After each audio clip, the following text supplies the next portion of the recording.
What were you most pleased about with the way you played today? I like the way I hit my forehand. I thought the way I moved to find forehands and hit my forehand on the run, I was accurate. I had a lot of shape on the ball. I thought that was one of my better performances from a forehand standpoint. I don't think that I did everything great today, but that was kind of one of the main things that got me a lot of free points or winners. In the deciding game, you ripped some pretty nice returns. I was curious, like, what are you thinking in a game like that? What's going through your head, sort of like, in order to get the edge? Because obviously you want to win the match, and the pressure's all on him. Yeah. You're just trying to apply pressure. For me, it's like you get to that point in the match, you don't want to be giving away free points because you know the guy's feeling the pressure. And I came up with some big shots, but I usually try to play a little bit more conservative early in the game in those moments. And once it gets to the big moment, I just trust myself and go for the shot. I think that when I was looking at my stats and seeing that my return stats are improving, they're still not where I want them to be, but the rate that I convert on my break points is very high on tour. It's right up there with the best returners in the world. So that's one thing that gives me a lot of confidence. I know if I can get to break point, as good as anyone at executing and getting the break. Do you think that's because, and you probably might feel this when you're playing in Pesci Pericard, when you're facing a break point and the other guy has this bomb, you're feeling like, okay, better not lose this because you might not get many looks against the other guy, and they might be thinking that. Yeah, and honestly, do you sense that? Yeah, maybe. I think it's probably feels a little bit different playing him than playing me. But yeah, I think for the most part, guys probably do feel once they get down a break in the set, it's not wraps, but it's pretty tough to get back in it. And I think that I'm a great front runner. I think that whenever I do get a break, I feel pretty confident serving out sets, finishing sets out. So for me, it's just important to be able to either get that early break or get a guy enough in the deep end to the end of the set to make him come up with something. And that's what I did today, even though I didn't do it in the way I wanted to in the first set. Kind of took the long route, but I think for me it's really important to not panic early in sets if I don't get a break or it's even, and knowing that 5-4, 5-all, 6-5, that's where I want to be. You mentioned the return numbers. Is that something you will seek out? Your dad will come to you and say, "Hey, look at these stats." And are there other numbers that interest you or that he will bring to you? Or is it, at this point, that's a part of your game you're working on, and so you're studying those? Yeah, I think it's real interesting to see at the end of the year, because for me, just in one match, it's not very telling. You could play, like you said, in Pesci Pericard. Oh, man, I'm returning so bad. No. Guy aced you 36 times. Or there's a lot of different circumstances, speed of the court, conditions.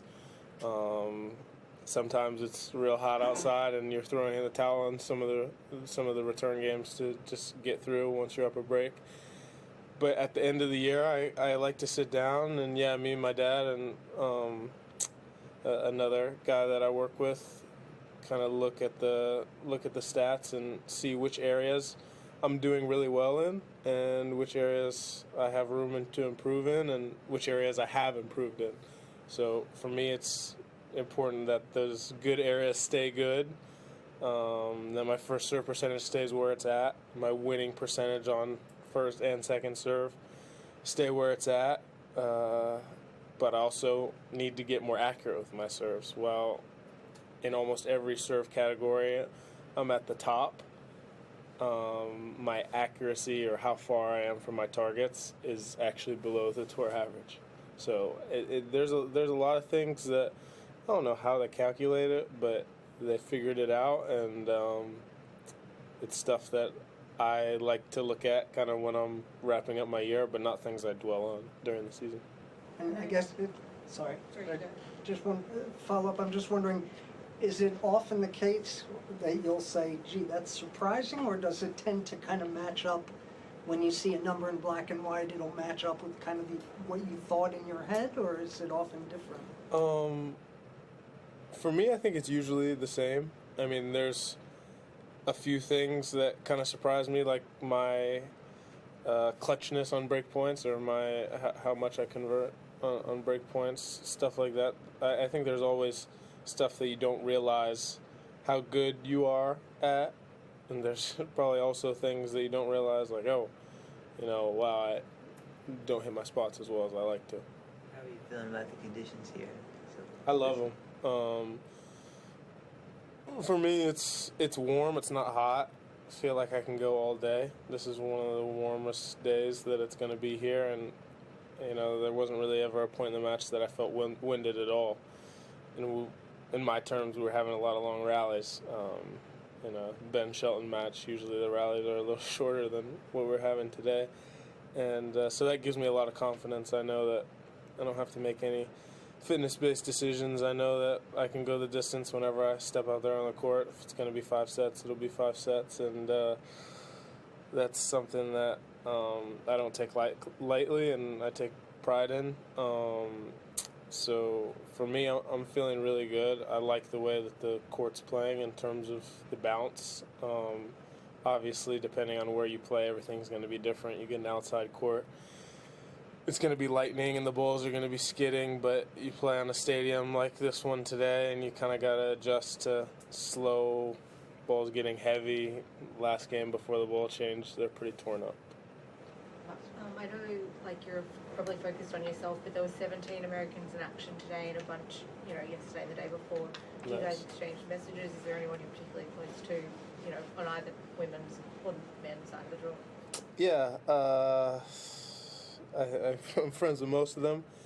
Definitely close friends with Coco and Chris Eubanks. We've been watching pretty closely to see if Banks is going to get in on Lucky Loser. I think he was third, and one guy pulled out, so I don't think he ended up getting in. But yeah, that was kind of one thing we were looking at. Obviously, I was watching Navarro Stearns today, 2 college players, and yeah, that was absolute war. So for me, I love to see where American tennis is at. I love watching Riley Opelka. Him being back and playing great is cool to see. There's probably too many American versus American first-round matches than I would have liked to see, with Brooks B. Fritz and Ann Lee playing Madison Keys, but it is what it is. Thank you. Thanks. Thanks.